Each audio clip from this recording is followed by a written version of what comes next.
program because I'm sure it's going to help us improve our communication skills.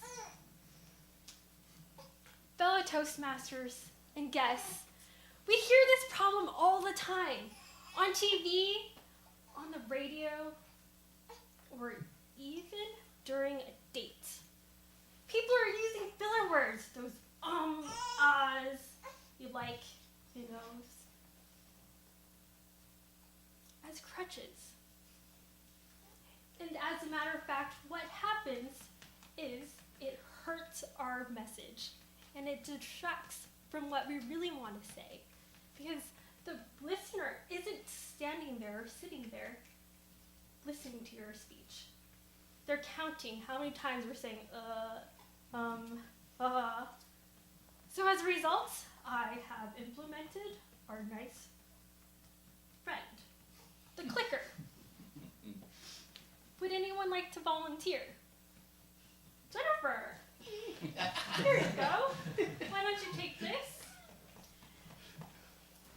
Jennifer, thank you for volunteering. I would like to have you be my volunteer and show you, she's already getting the hang of it. Every single time I say a filler word to help me decrease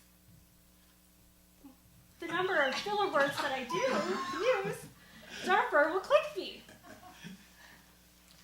Now. Jim, wake up. I want you to listen to me and don't use any filler words. And I'm standing in front of all of you today to give you 3 simple techniques so that you're going to improve your communication skills. Number 1, pause. The use of pause is really, really effective because not only does it grab the audience's attention,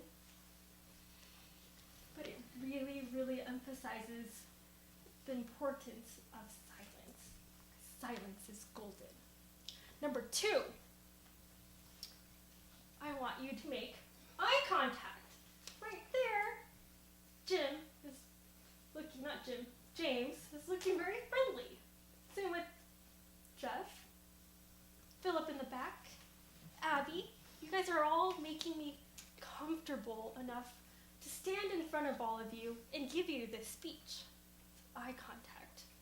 And number 3, the last technique is to chunk all of your sentences together. Each time you say anything, say something, pause. Say something again, and pause. That is chunking. So fellow Toastmasters and guests, these are all techniques for you to use so that you don't have to be clipped. And as a result, it increases the value of your communication skills, whether at a workplace, on a date, your overall skills in general. So let's all stand together and become better communicators by implementing the clicker. Toastmaster?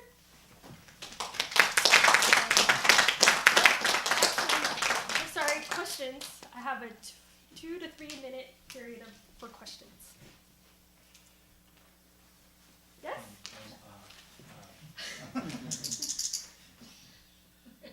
What's wrong with filler words? Filler words, if you use them here and there, it's not very noticeable, but when your entire message is all nothing but filler words, then it really deters from the message. In fact, experts say that the average American uses 1 filler word for every 10 to 15 words. Yes? Can we opt out? Yes, I think we can definitely opt out. Since this is a new method and not everyone is comfortable with being clicked every time, I think especially during speeches when you're prepared and you're already nervous, I think there should be an exception for speeches. But overall, we are here to improve our overall communication skills, and if you're absolutely not comfortable with clicking, then by all means, let the designated clicker know that you're not comfortable. Yes? Is this clicker an idea to make the job of the person counting the ums and noms much easier? Yes. They just count the or the benefit of the clicker is auditory gets to hear your mistake. And as a result, it increases the likelihood of you pausing or using any of the 3 techniques that I used earlier. Right. Philip? I was in a club which used another system similar to the clicker. They had a can, a little metal can, and some beans. And whenever someone used a filler word, they dropped a bean in this can. And it's the same idea. And I found it to be actually pretty good because it really helped you pay attention to your filler words. And you were sort of afraid that you might get clicked or beaned, as they call it there, at any moment. However, I think it should still be optional. You should let the person request it, or if someone wants to opt out, they can opt out. Great. Philip, thank you for your suggestion. Yes? One more question. Mhm. How is a contact preventing you from using filler words? That's a great question, Niels. What eye contact does is by looking at someone and focusing, you're automatically making a connection. So instead of